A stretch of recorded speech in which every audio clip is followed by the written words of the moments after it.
Yeah, they've just employed like 3 new content creators who I think are going to do Envisions every week. So yeah, because it's weird because in the EFL there's so many more games that are on live, but they're not on at weekend.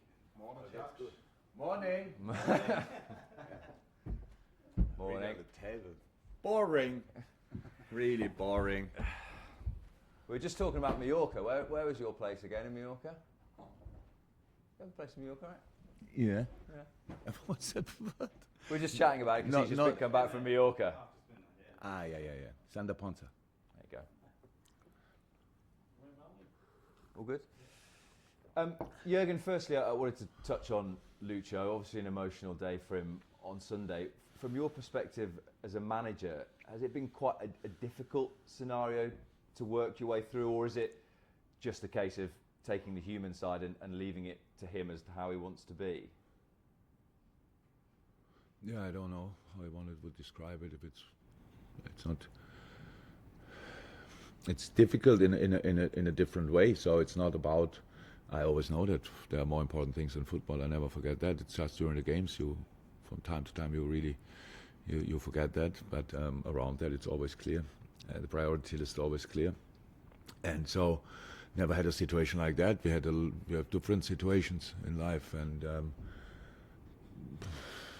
family members who get ill or stuff like this. That's what you have over the years, of course. From time to time, you don't want to have that, but you have to deal with it.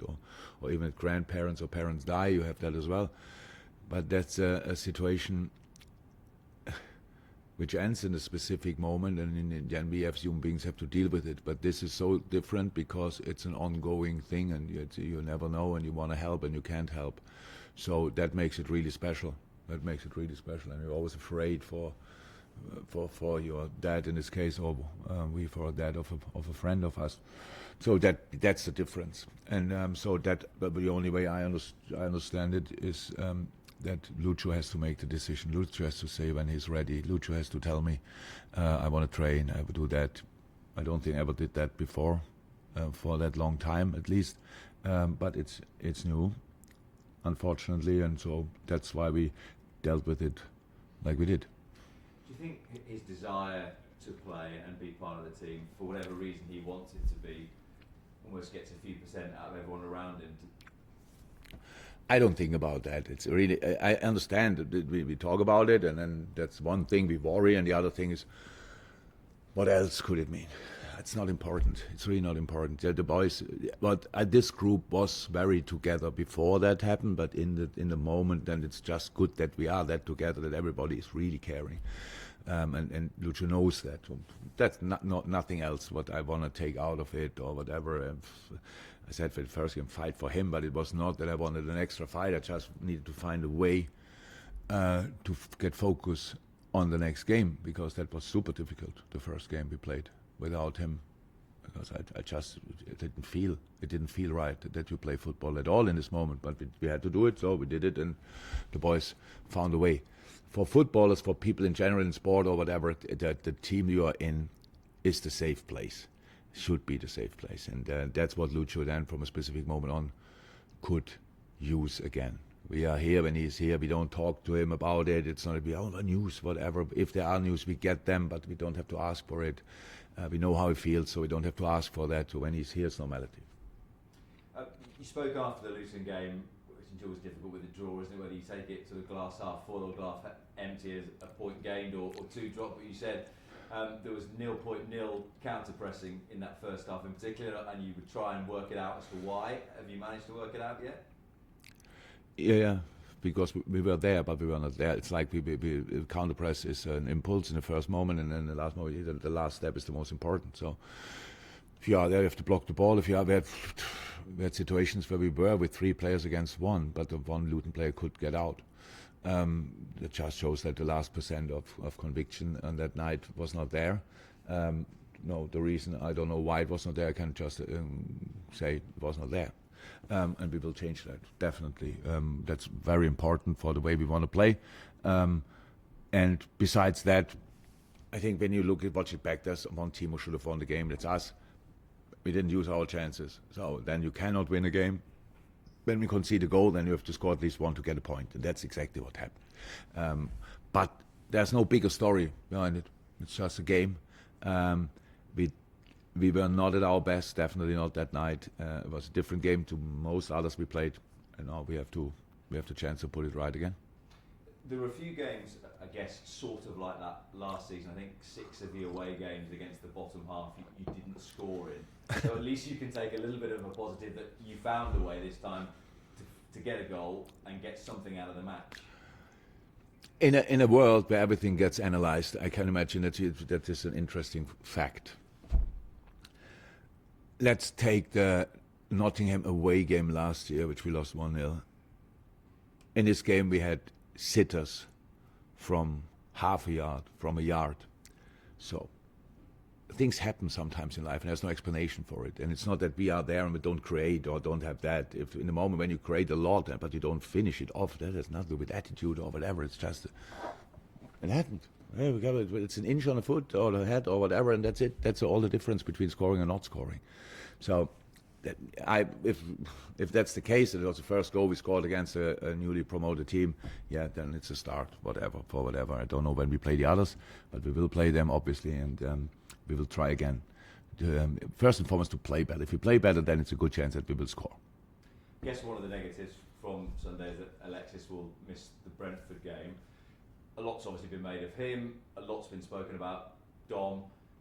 The 2 options you might have would, obviously Ryan carries on, and Wataru Endo, how has he adapted to what you're asking from your midfielders so far? Very, very good, very good. And yes, of course, Wataru is for us. It was all the time for us very important. That's again another part of football. You line up an 11, and they play well, and then you think the others don't do well. That's not true. That's not true. So thank God, Wataru makes steps every day.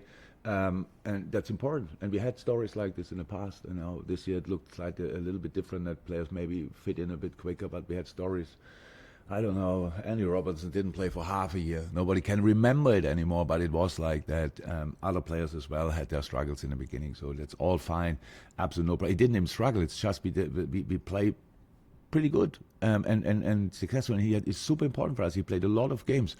And then if he plays all the games, they say, but he's not starting in the Premier League. This has nothing to do with the Premier League or whether it's a little bit rhythm.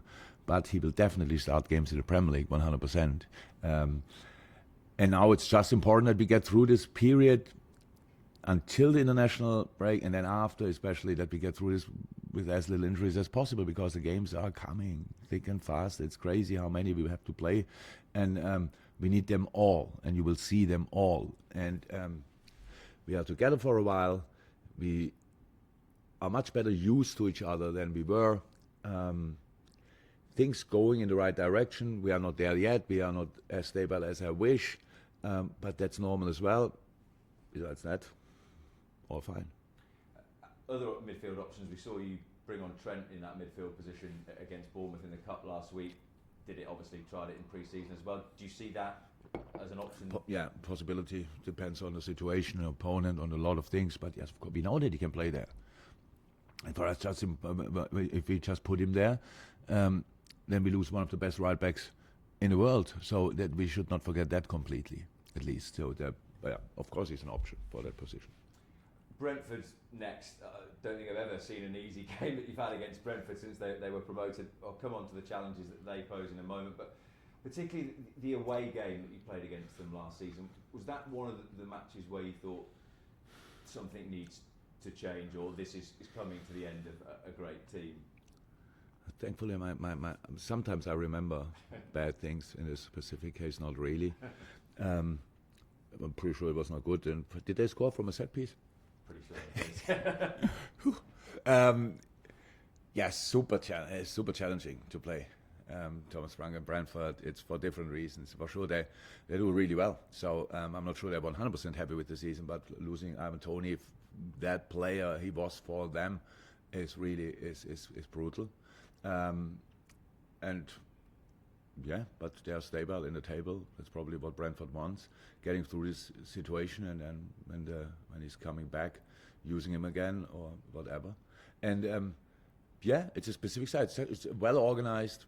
Had a few problems in the season, I would say, to get used to the game without Ivan.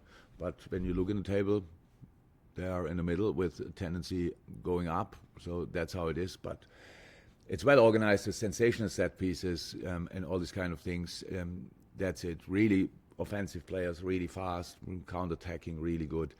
They change styles from time to time, especially if they consider you as a top 6 team, then it's a bit more defensive. If not, then they have a bit more possession parts. It's always interesting. It's always interesting to play them, and difficult as well. But it's Anfield, and we should use that. Do you see it as a particular help that you talked about the set pieces at Brentford, Luton, pretty similar, that you've had a sort of a bit of a test against a very physical team and you're going into another one in the next game? Yeah, it only helps if you do the same things again, like if you have the same focus again, because that's super important. If you, in a game like this, it was clear. We defended the set piece of Luton exceptionally well. Cannot remember a real chance from that, if I'm right. So they block Ali and all these kind of things, and so it's really tricky. And that's the same. Brentford analyzed didn't have me yet, so give me a moment. I don't know exactly which kind of new ideas they have since last year, but they always have ideas. So it's always different, and it takes ages until they take the set piece, actually, because there's so many things are different.